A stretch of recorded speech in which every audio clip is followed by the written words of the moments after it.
Assalamualaikum warahmatullahi wabarakatuh. Pada pertemuan ke-10 kali ini kita akan mempelajari mengenai akuisisi bertahap dan divestasi saham anak.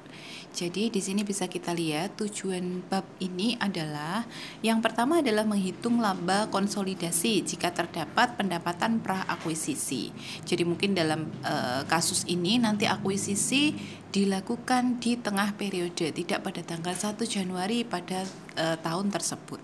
Jadi nanti pasti terdapat di situ pendapatan pra-akuisisi. Kemudian menghitung pendapatan investasi dan laba hak minoritas apabila dalam tahun berjalan induk mengakuisisi secara bertahap.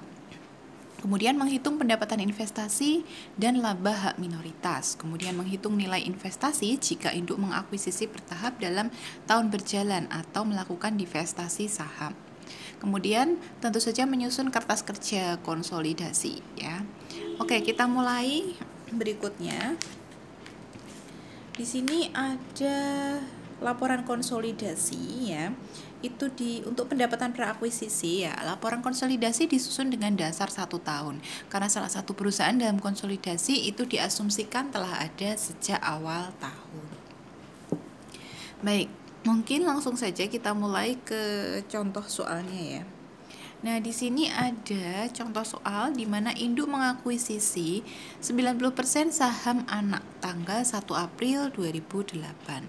Nah, di sini ada informasi bahwa laba anak periode tahun 2008 sebesar 120 juta yang diperoleh merata sepanjang tahun.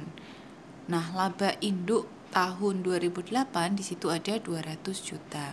Nah, di sini kita bisa menggunakan dasar 9 bulan atau dasar 1 tahun. 9 bulan ini dari mana? Dari 1 April 2008 sampai 31 Desember 2008. Nah, kita lihat di sini. Untuk laba induk periode 1 tahun ya, jadi dua-duanya ini sama. Baik dasar 9 bulan atau 1 tahun. Kenapa sama? Karena untuk laporan konsolidasi, laporan induk ini kita hitung utuh.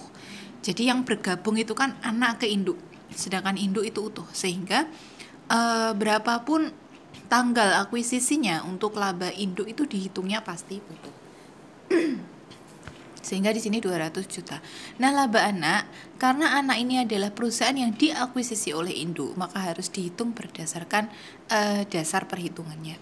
Kalau 9 bulan ya berarti 9/12 dikalikan laba anak. Ya, berarti di situ ketemu 90 juta. Nah, dasar 1 tahun berarti utuh 120 juta. Kemudian pendapatan pra-akuisisi ya. Jadi ini adalah pendapatan dari anak perusahaan ya sebelum dia diakuisisi oleh induk. Berarti ada 3/12. Dari mana 3 bulan, Bu? 1 Januari 2008 sampai 30 Maret 2008. Dikali 90% dikali 120 juta.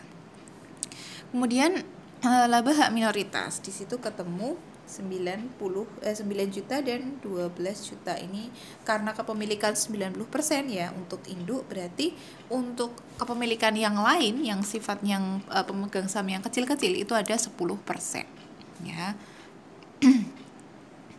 Kemudian berikutnya kita masuk ke contoh real soalnya ya, di mana terjadi akuisisi bertahap dan divestasi saham.